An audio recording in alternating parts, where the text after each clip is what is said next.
কবিতা আমরা স্বর্ণশিল্পী। হতে না হতে সামান্যতম জ্ঞান, দারিদ্রতা কানের কাছে করতো ঘ্যান ঘ্যান।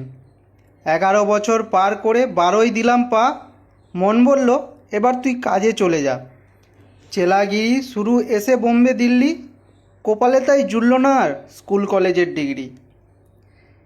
বকুনি আর মারের ছিল না কোনো অন্তর, যা ছিল পাঠশালার থেকে অনেক বেশি ভয়ঙ্কর।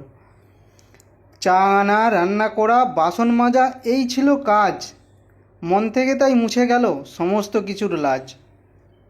বছর 5 পর যখন শিখলাম একটু কাজ, বাবা তখন জানতে চায় মাইনেপত্র কিছু পাস। মাসে মাসে পাঠিয়ে মোদের বেতন, নিতে থাকি পরিবারের সকলেরই যতন।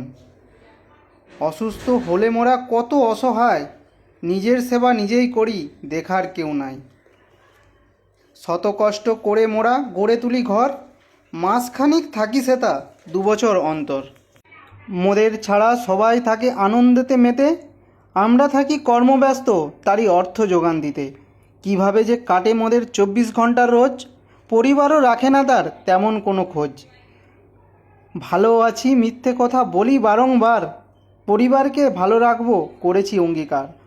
সন্তানরাও বড় হয় মোদের আদর ছাড়া, বুকের মাঝে সে যন্ত্রণা নিত্য করে তারা।